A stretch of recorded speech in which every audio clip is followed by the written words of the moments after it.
So I figured right about now you probably need a pep talk. And first of all, let me tell you, you all did fabulous. You did much better than I expected. Because I just kind of have to throw you in feet first and get you rolling. And this is the best way to do it is instead of easing you into it, just throw you in and it's the sink or swim kind of issue, but I'm not letting anybody sink, okay?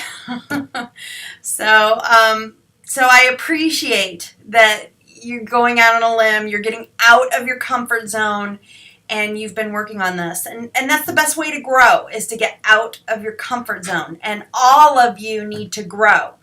If you get anything out of this first assignment, you're not ready to take your qualifying exams yet, which you probably already knew that. This class, 811, is really the class that helps you with your qualifying exams. Yes, it's going to help you learn methodology. Yes, you're going to learn some grant writing. Yes, it might help you on your capstone, but the big piece of this is your qualifying exams. And that's why you're going to constantly get feedback from me about, well, do this for your qualifying exams. Don't do that for your qualifying exams, because I'm trying to get you there. I'm not going to let anybody sink. I'm going to get everybody swimming. So first I wanted to let you know that when you read my feedback, please don't ever read tone into it. You have to understand that it takes me a half an hour to 45 minutes to grade every single person's paper. And by the time I'm like 5 or 6 papers in, if I keep seeing the same mistake, I get frustrated. And it's me. I'm not mad at you. It's me, because this is something that the class isn't getting and I need to teach it. And so sometimes that might slip through, and I don't mean it to. The same with sometimes, I have a bad day. I'm human, and sometimes I have a bad day, and sometimes I have a hard time keeping that out of my feedback. It sometimes slips through. Just know that all my feedback is meant to help you. I'm not trying to put you down. I'm not upset with you. I'm trying to be as straightforward as I know how. But the human part of me just sometimes lets things slip in, and I do not mean tone in any of the feedback that I give. I'm half an hour to 45 minutes on each one. I'm trying to be as concise and as straightforward as possible so that I can get this back to you as fast as possible, because I know you need it before you do the next assignment. So please don't ever think I'm upset at you or mad at you or making fun of you or nothing negative. There is nothing negative in the feedback I'm trying to give. I'm just trying to point it out as fast as I can, tell you what is wrong, and move on as fast as I can. So please, no tone. There's no tone there. One of the main things that I've tried to say in every person's is the data trifecta. And that's my term. You're not going to see it in a book anywhere. But if you can answer, and again, this is a me thing. You're not going to see this in a book or anywhere. If you can answer 3 questions about any methodology, about the data in any methodology, it'll instantly tell you if it's quantitative or qualitative. If you can say what kind of data is used and it's a quantitative answer, then that's one more step in proving that it's quantitative. If you can say how the data was collected, and it's a quantitative answer, then that's one more piece of evidence that it's a quantitative methodology. And then if you can say how the data was manipulated or analyzed or calculated or used, to get an inferential statistic, then again, if it's quantitative, then that gives you another piece of proof that it's quantitative. If you can answer all 3 of the data trifecta and they're all quantitative, then you've proven it's a quantitative methodology. And I'll be honest to you, the person that you're trying to prove it to, me or your committee, for example, we already know it's quantitative. You don't really need to prove it to us. You're proving that you know how to determine if it's quantitative or qualitative. So, and we're going to see qualitative coming up next week, which is, again, one of the reasons why I want to get this feedback to you as fast as possible. So always look for that data trifecta. The answers to those questions will immediately tell you quantitative or qualitative. Several of you included information that was not asked, and that is a problem. I mean, I'm all for doing more than what you're required, but in this case, especially with, again, we're talking qualifying exam, anything that you do extra opens yourself up to more questions, more scrutiny, more trouble. So please only do what you're asked. Don't volunteer information. Don't add opinions in.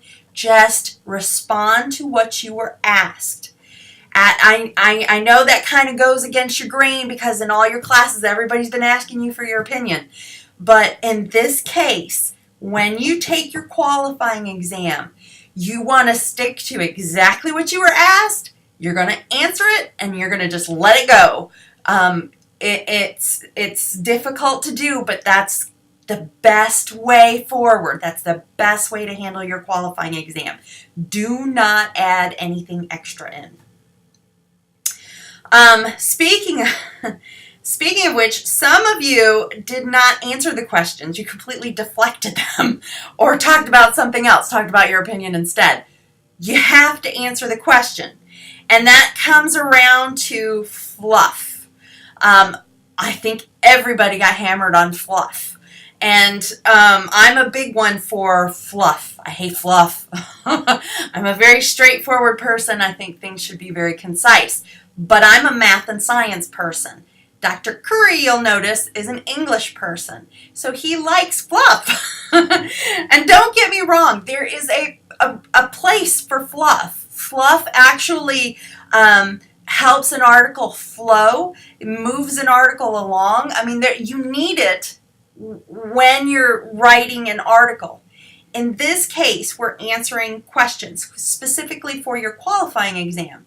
And again, you will need it at a later date. However, the first of all, before you can add any fluff, you need a good solid answer. And if you don't have a good bones of an answer there, I don't care how much fluff you have, you failed the question. And what's going to happen is if you can't answer a question in writing, then your committee is going to say, answer it right now, in person, orally, without any support, without looking up anything. Go. And that is why I keep hammering you guys on fluff. So first of all, let's concentrate on a good, solid answer. Let's get the bones of a good answer in. And then you can start adding in the fluff to help it flow, to help the reader along. To me, that stuff's icing for the cake. We got to make the cake first, okay? So that's why right now you're going to keep getting hammered on fluff, especially if you're not answering the question. Some of you put like whole pages of fluff so you didn't have to answer the question. And that is not going to help you when it comes to your committee and your qualifying exam. They're going to eat your lunch. They're going to immediately pounce on you and say, answer it now. And you're going to be just stuck if you aren't prepared for this. So again, this is why I'm doing this. This is why we're doing these very specific questions. I'm trying to get you to understand how to answer these. If you don't know an answer, if you don't understand, for example, what inferential statistics is, first of all, I suggest Google it. Second of all, ask somebody in your cohort. And then third, come to me. And if you don't feel comfortable asking anybody in your cohort, then come to me. But your cohorts kind of should be the ones you're leaning on. So that's come to me whenever you need to. I'll be there. Let's see. I'm looking at my cheat sheet here. Okay, so a lot of you said when I said what in your study is not quantitative. A lot of you said, nope, whole thing's quantitative. Well, first of all, that rarely happens. There very rarely is a study completely 100% totally in the quantitative zone. Because all it takes, if they're given a survey, all it takes is one open-ended question, and that's a qualitative question. So it's still considered a quantitative study. However, that one question is of a qualitative nature. And we'll talk more when we get to mixed methods. We'll talk more about how much stuff it actually takes before you get to a mixed methods. But just like one open-ended question isn't going to kill a quantitative study. And you're going to find I'm not saying that when I ask this question, I'm not saying, are you sure this is quantitative? That's not the point. I'm trying to get you to identify qualitative things.